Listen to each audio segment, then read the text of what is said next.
Hello, people of the Black Beer of Christmas 2020.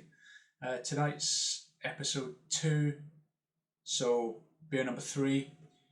Yesterday had 2 beers. Enjoying it so far, it's been a pleasurable experience. Tonight is David Phillip Lucas's Purple Haze Blackberry Porter, 6.7%. I'm going to get stuck into it, like the label.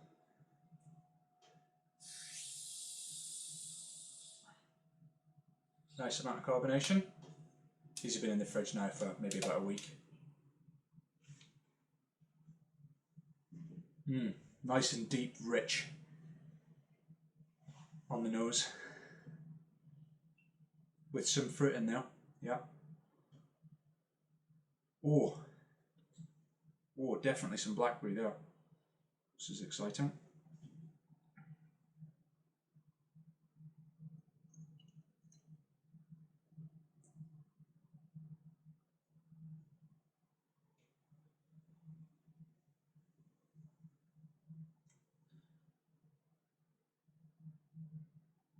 Yeah, a little bit of something in the bottom of the bottle there. So I'll leave that for now. Oh, deep, fruity blackberry tones on the nose. It must be robust enough, the smell, because it must be robustly supported by the malt bill, was what I was going to say, because having tried similar myself, blackberry stout, I think it was very easy to get a dry and light body to it without getting any sort of sweetness coming through, or enough sweetness, I should say, to balance the beer off rather than make it dry and light and airy, which I guess isn't really what you want in a stout. This isn't any of those anyway. Not getting any coffee or licorice. Maybe some slight roastiness.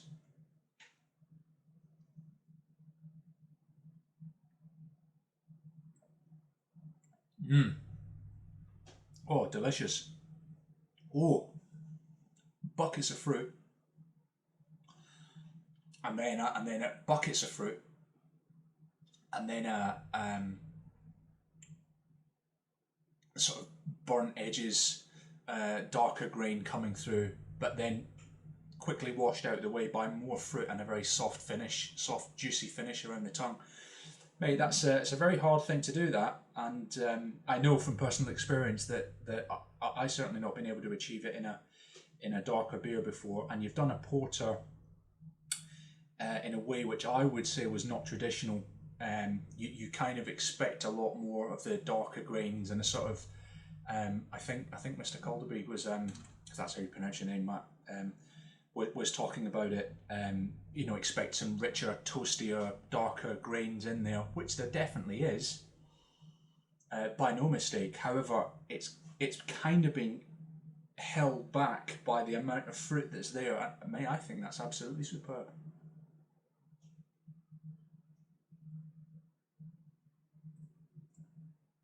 As you can see, there's a good level of carbonation there. The bubbles are very, there's loads of them, and they're absolutely tiny. I thought the head was going to be quite fleeting initially, but it's not. There's quite a lot of it there.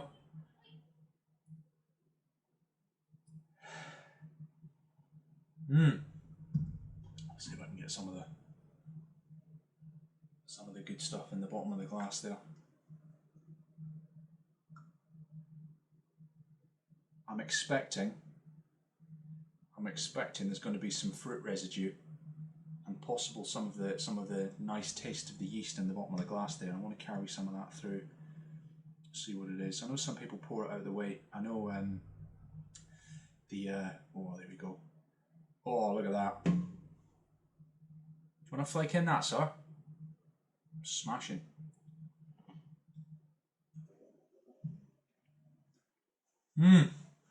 Just fruit on the head, on the foam there.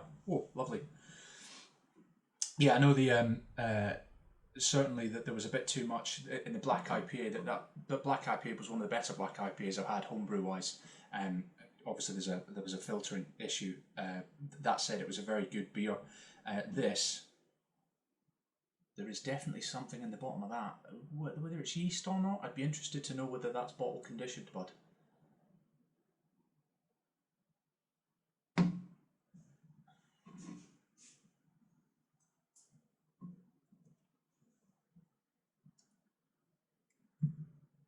Stonking.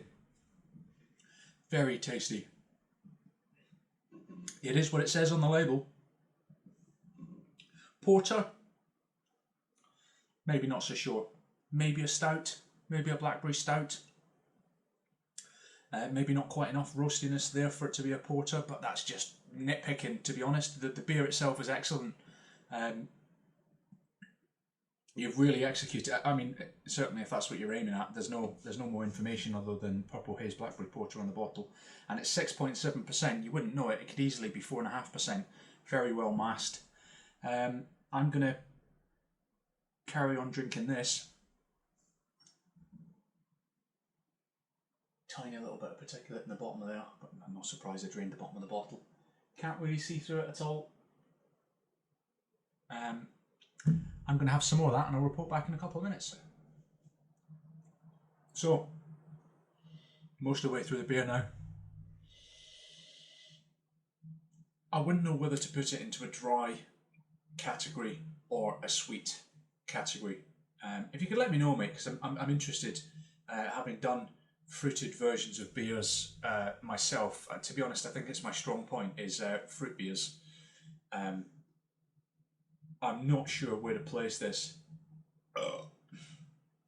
I would typically, because I want the fruit to be the forerunner, I want that to be the primary thing you get from a fruit beer, is the fruitiness. So I would add sweetener, not so it tasted sweet, but to back up the fruit content. So there's a nice rounded edge to whatever the fruit content is. You know, in this version, blackberry. I'm not sure you've added sugar to this, so I think it goes in the dry category if it was to go into one. That said, it starts dry but kind of half finishes sweet. It's a tricky one. It's a tricky one for me.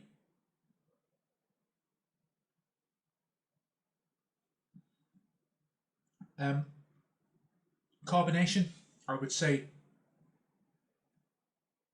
for me, probably falls more into a stout category rather than a porter. I'd like a porter slightly less carbonated myself. But again, it's just nitpicking. How does the beer go? You couldn't tell at 6.7%. It definitely tastes of blackberry. There's definitely more fruit to it, which is interesting because I don't think you've added any more fruit to it. And congratulations, mate. That is a really good beer. Of course you can try. You want to come and try it? I'll be back.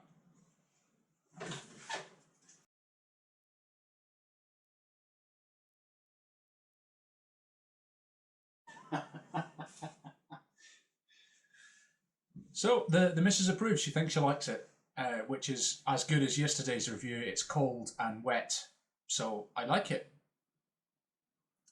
Definitely tasted the fruit. Maybe tangy was what she said. So that's interesting, which suggests maybe a pH something on the lower end of pH, edging towards acidic and therefore drier. I'm at like 8 minutes on this review, and I was only planning to do a couple of minutes for each review. I'm enjoying this one, and it's only my first beer of the night. Right, so episode 2, beer 2, essentially beer 4. There's no label on this one, so I'm guessing by the half-dead handwriting it's Ian's. Apologies for that, mate, that's my idea of a crack. Sorry if that's at all insulting, I don't mean it to be, just having a laugh. Chocolate stout, it's got 8% on the bottle, but it says 9, oh, it says 9.1% on here. So It may or may not be yours, Ian. If it's somebody else's, please let me know. And description says chocolate stout. So.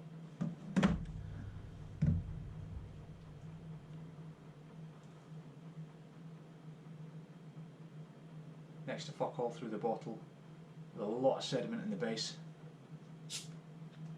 Like his.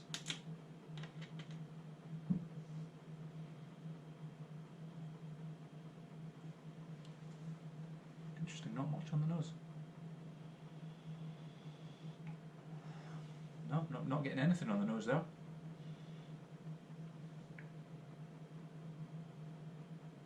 Oh, it's very black. Is there any fizz at all in there? No.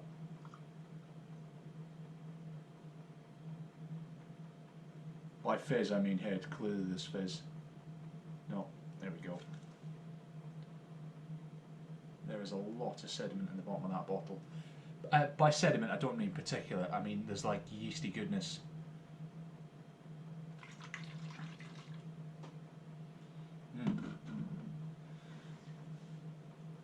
No head. There is carbonation on it. It's just minimal. The bubbles aren't particularly small.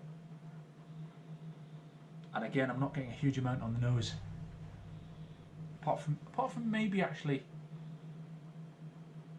wood. There's like an oak or a cherry oak.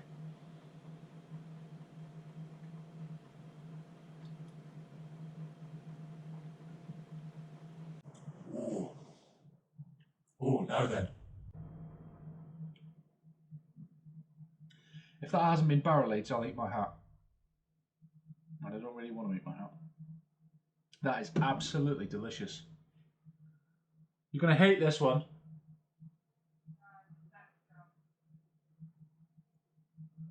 There's nothing on the top of the beer that would suggest why the head is so fleeting. There is definitely carbonation there. You can taste it as it washes over the tongue. Mmm.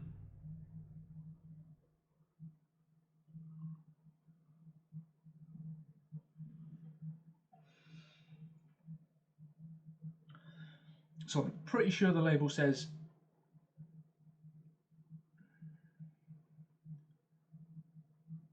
it maybe says R 8%, 9.8%, or P 0.8%. I'm not quite sure.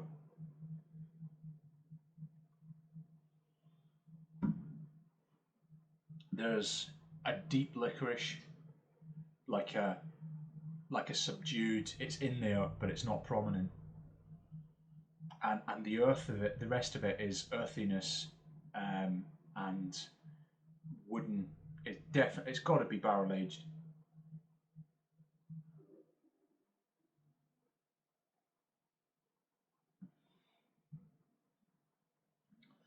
And the reason I say that is because I've got quite a whiskey collection, and there's an edge of, and I prefer the peated or the particularly wooden whiskies, and there's an edge to that that's particularly my whiskey collection.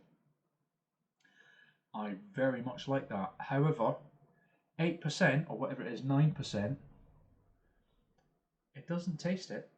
It definitely tastes stronger, maybe 6%. I wouldn't necessarily say it was 8 or 9. Let's see what the adjudicator says.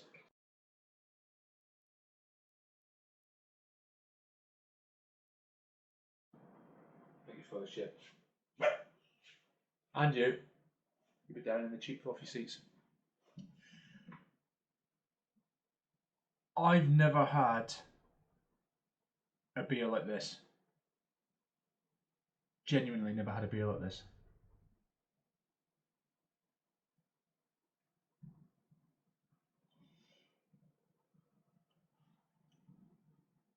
I've had quite a few barrel aged beers before. I've had mostly on the lighter ends, IPAs, pales.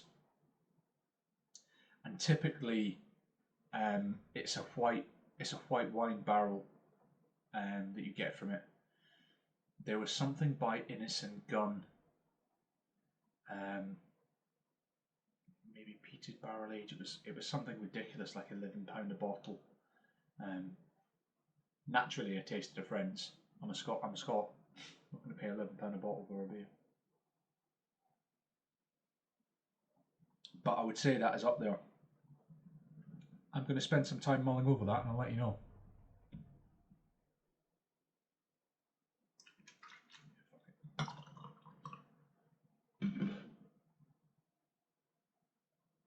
Okay. That's where the head is. Head's all on the bottom of the bottle, look.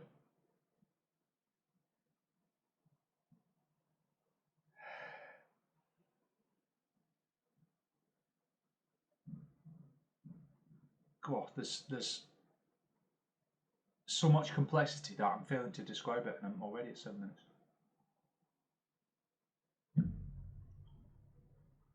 That's a very good beer. I'll be back.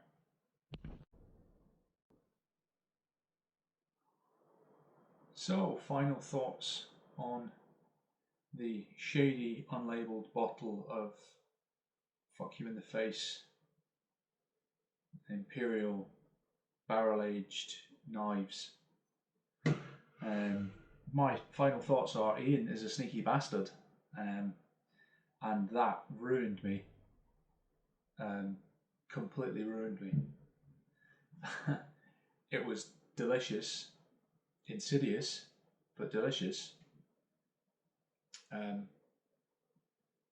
The metaxa isn't something I've experienced before, and to be honest, I couldn't put a nose on the flavour. I've not done my research, but it was absolutely delicious. The barrel aged edge was really, really tasty, and how you conveniently had most of the stuff wipe itself off of the label so that no one knew the kind of death they were going to succumb to when they opened the bottle.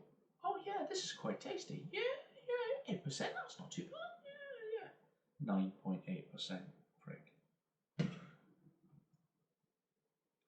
It's